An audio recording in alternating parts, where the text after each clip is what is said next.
Bonjour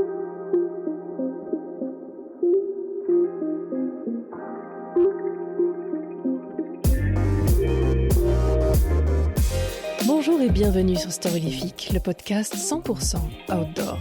Dans ces 2 extraits de l'épisode 116, vous allez pouvoir découvrir le projet Au pays des brumes de la réalisatrice Sophie Planck, une itinérance à vélo en hiver à la rencontre des peuples et de leurs traditions parfois surprenantes, très peu connues et pourtant essentielles à leur identité, surtout pour ceux qui doivent la recréer après avoir été longtemps sous domination étrangère.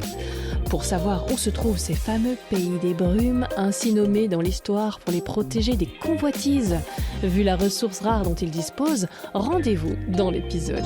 Bon aperçu! Avant de filmer quoi que ce soit, il faut que j'expérimente.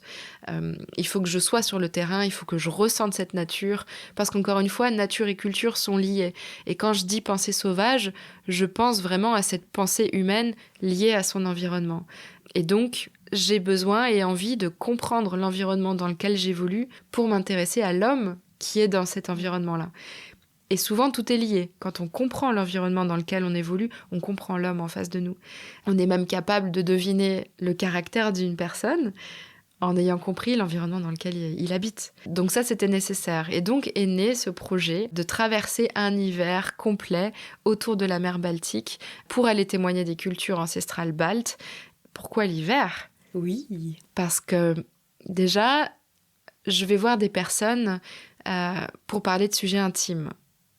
On peut parler de sujets intimes en été, mais en été, il y a une effervescence particulière avec la lumière, avec la saison qui implique de devoir faire beaucoup de choses en été. La plupart des personnes qu'on va voir, ce sont des agriculteurs, ce sont des personnes qui travaillent la terre. En été, ils sont trop pris, ils n'ont pas le temps. L'hiver, c'est le temps du repos, c'est le temps calme, où on n'a quasiment rien à faire, où on fait un feu, on s'assoit au coin du feu et on se raconte des histoires. Donc littéralement, c'est le moment pour aller raconter cette histoire intime de relation à l'environnement.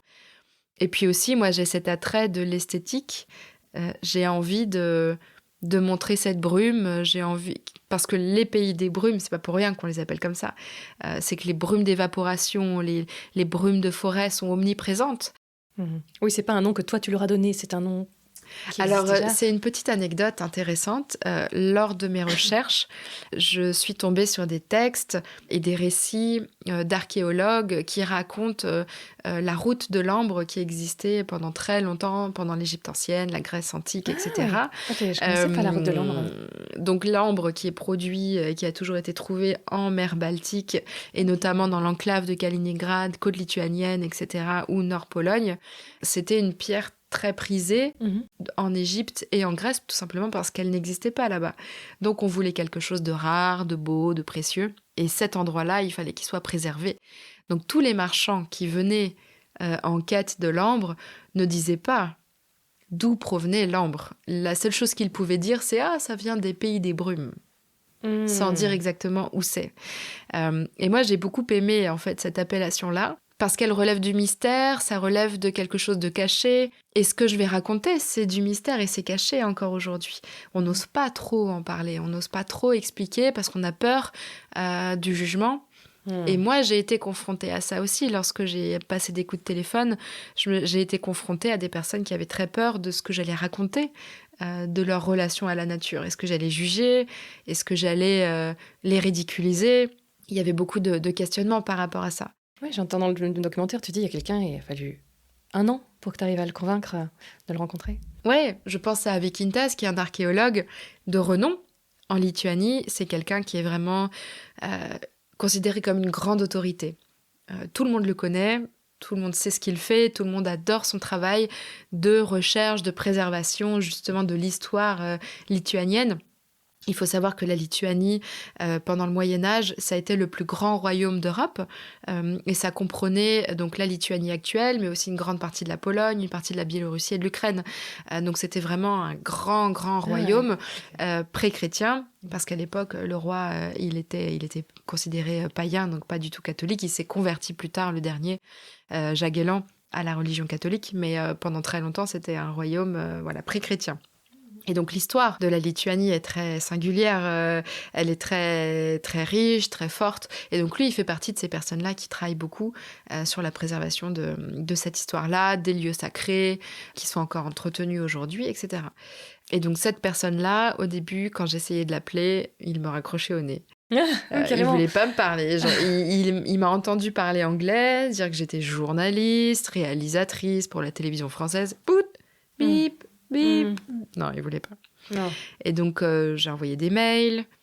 Il répondait pas à mes mails. Donc, j'ai continué à raison de 1 mail par semaine pendant 1 mois.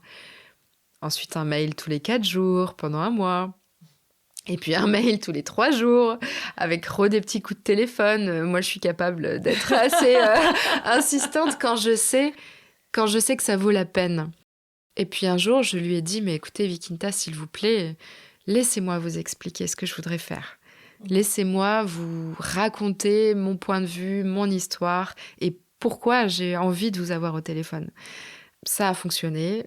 On s'est eu au téléphone, je lui ai tout raconté, de qui j'étais, de ce que je venais de réaliser à vélo et du fait que j'avais envie de venir le rencontrer à vélo aussi, avec cet esprit et cette philosophie de cette fameuse pensée sauvage que j'ai envie de développer. Et là, il y a eu quelque chose. Là, il m'a dit « Ok ». Et c'est là qu'il m'a parlé d'un endroit avec un feu sacré, etc., etc. Et c'est de cette manière-là que tout ensuite s'est construit au fur et à mesure. Mais à vélo, et ça, c'était important. L'île de Kihnu, parle-nous un petit peu de cette île qui terminait votre séjour.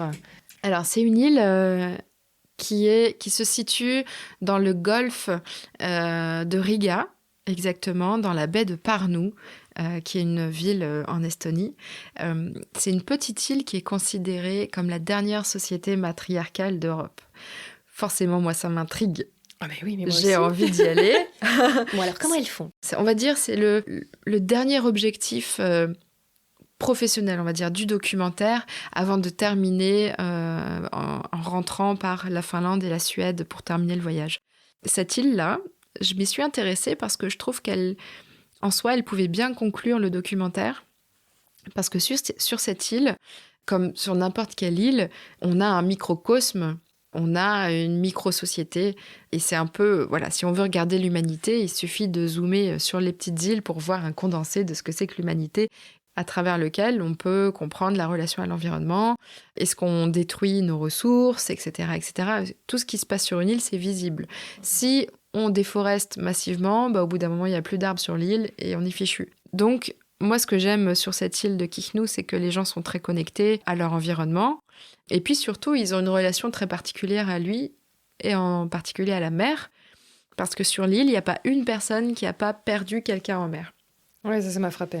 Il y a énormément de veuves, il y a énormément d'histoires terribles de jeunes marins qui décèdent en mer, etc. Parce qu'il faut savoir que dans cet endroit-là de la mer Baltique, il n'y a que 4 mètres de profondeur dans cette baie-là.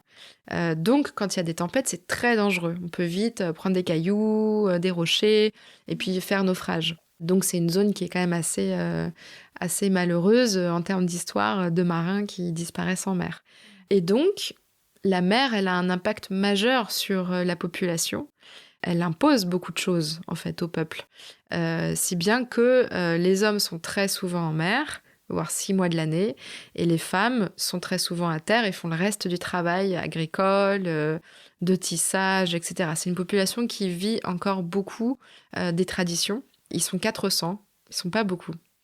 C'est un tout petit peuple. Le chant a une place évidemment importante aussi, et puis surtout la superstition.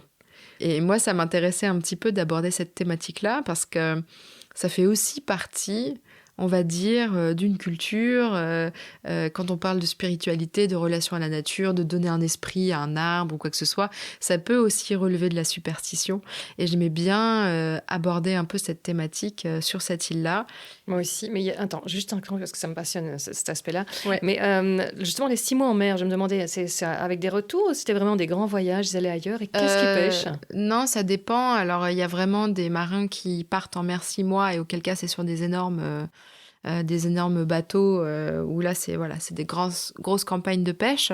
Ou bien c'est des plus petites campagnes de pêche. Ils partent un mois, ensuite ils reviennent, ils repartent un mois, ils reviennent, etc. Et auquel cas, en cumulé, il ne reste que 6 mois de l'année sur Terre, quoi.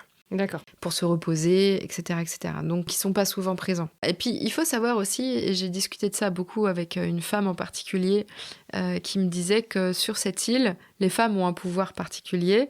Elles ont le pouvoir d'entrer dans la tête des gens pendant qu'ils rêvent la nuit. Et elle me disait que ça, c'est quelque chose qui relève un peu de la superstition, mais c'est leur moyen à elles de régler les problèmes de village. Les règles, c'est un peu des petites combats de coq dans les rêves, quoi. Donc elles vont être capables de te faire avoir un cauchemar ou de te manipuler dans ton rêve, de te faire penser des choses, etc. Inception version. Voilà, c'est ça. Bon, c'est très rigolo, ça fait un peu peur. On n'a pas envie de se les mettre à dos, ça c'est clair. On pourrait penser que ce sont des sorcières un peu. Mais en tout cas, elle réfute mordicus l'appellation de société matriarcale. Parce que c'est vrai que dans les faits, quand on regarde, en fait, la femme a autant d'importance que l'homme sur l'île. Donc si le matriarcat, c'est une société égalitaire, moi je trouve que c'est une bonne définition à donner. Dans le sens où la femme est très importante sur l'île au même titre que l'homme, et ils se partagent les tâches dans un grand point d'égalité. La femme est très forte sur l'île de Kihnu. Elle est forte au sens spirituel du terme, mais aussi physique. Hein. Attention, hein, elles sont costauds. Bah, si les hommes sont pas là, elles font tout, quoi. Voilà, donc, c'est voilà, ça. hein. Ouais. Les corvées de patates, faut y aller, quoi. Donc, c'est très beau à voir. C'est une société qui, en revanche, peut paraître un peu renfermée.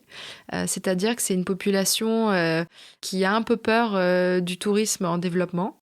Ils ont tendance à essayer de se protéger un petit peu, même s'ils vivent principalement quand même du tourisme. Oui, j'ai été voir un petit peu. Il y a plein de sites pour aller les voir, en fait. Ouais, il y a 30 000, entre 30 et 40 000 touristes qui viennent chaque année sur cette petite île de 400 habitants. Donc le tourisme, il est plutôt développé entre juin et août, à peu près. Le reste de l'année, c'est quand même plutôt tranquille. Mais c'est quand même beaucoup. C'est assez intense. Et donc là, l'île, les membres de l'île se posent la question de jusqu'à quel point il faut autoriser, jusqu'à quel point est-ce qu'il ne faut pas mettre un petit ticket d'entrée pour filtrer un petit peu, etc. Et préserver la culture, tout simplement. Ouais. Voilà, que ça ne devienne pas un Disneyland où on vient et on fait du tissage à domicile juste pour que les gens voient, mais que ça reste quand même quelque chose de présent. Et donc j'aimais bien, en fait... cette île pour ça, parce qu'on parle de beaucoup de choses, de sujets actuels. On parle de défis, justement, quelle est la place de la tradition dans la société. J'ai questionné une femme qui s'appelle Mare Matas, qui a des enfants, et je lui demande, mais toi, tes enfants, est-ce qu'elles continuent de porter la jupe traditionnelle ? Parce que sur l'île, les femmes portent encore la jupe au quotidien. Elles ne la portent pas quand elles quittent l'île, pour pas être, on va dire, stigmatisées. Mais sur l'île, la jeune génération, elle est encore très fière de porter la jupe. Et quand on va dans un bal le soir, elles ont toute la jupe colorée, rayée, rouge, jaune, bleu, violet, etc. Et en même temps, elles ont le cuir par-dessus. Ah, excellent. Ouais, ça c'est un peu la mode tout de suite sur l'île de Kihnu. Et c'est des jeunes femmes avec qui j'ai beaucoup discuté parce que j'y suis retournée l'été dernier pour montrer le film et le livre. Et elles m'ont toutes dit que non, elles sont fières. Elles sont fières de ça, mais elles sont fières d'apporter les codes qu'elles ont envie aussi d'apporter. Donc c'est ce qui est intéressant dans la tradition, c'est que c'est jamais figé. Et une des femmes aussi de l'île m'a dit, mais vous savez, Sophie, moi je suis allée en France il y a pas longtemps et je trouve quand même que vous, votre culture, elle est quand même basée sur de la vieille pierre poussiéreuse. Hein. Et je lui ai dit, mais t'as raison parce que nous, nos vieilles pierres, on a du mal à les faire bouger.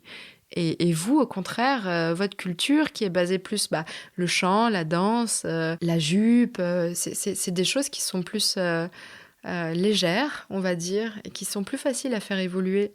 Et en ça, vous avez, je pense, très raison de faire en sorte que votre tradition, elle puisse évoluer dans le temps selon les envies et puis selon qui vous êtes aujourd'hui, en fait.